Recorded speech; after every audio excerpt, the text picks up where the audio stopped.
Hi guys.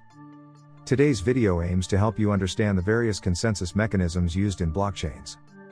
Welcome. Since the blockchain is a peer-to-peer system, there needs to be a consensus mechanism to authenticate and keep an honest record of transactions. A consensus mechanism is crucial for ensuring the overall safety of the blockchain system. Most blockchains utilize a combination of proof-of-stake and proof-of-work consensus mechanisms. Ethereum and Bitcoin use the proof-of-work consensus, while Cardano and EOS adapt the proof-of-stake consensus. However, Solana introduced the proof-of-history mechanism to ensure faster processing. Let's look at each consensus mechanism and how it works.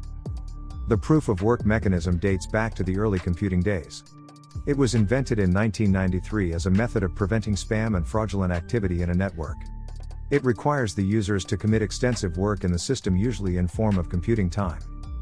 Bitcoin was the earliest blockchain to employ the proof-of-work mechanism through the process of mining. This consensus mechanism is used to create new blocks in the system. Users compete against each other to solve complex computations. The computations are extremely difficult to solve but easily identifiable by the system. Once a miner finds the solution, they are rewarded with a new block that is added to the blockchain. The block has unique identifiers that authenticate it in the system. Proof of work is highly effective at preventing an attack in the system, as it would require a lot of time and high computational power to take over the entire system. The main challenge with this mechanism is that it requires sophisticated computer hardware and consumes lots of power. With the proof-of-stake mechanism, a validator is randomly chosen based on their level of stake commitment to the system.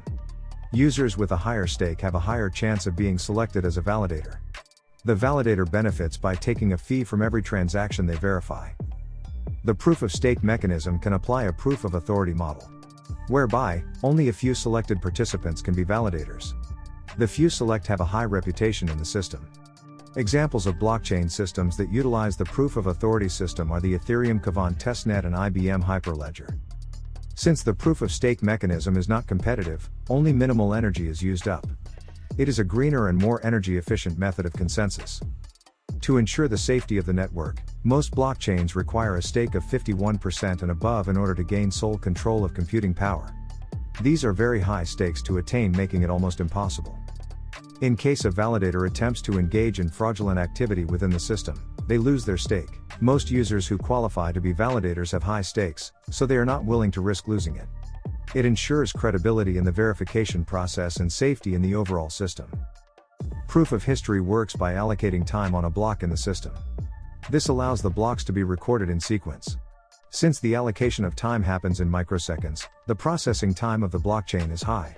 Besides, this process does not require high computational power and is carried out by a single core. Solana uses proof of history as well as proof of stake to reach a consensus. To establish a validator, Solana uses the Tower Byzantine fault tolerance to enable participants to stake tokens. I hope you now have a better understanding of the three main consensus mechanisms used in blockchain systems.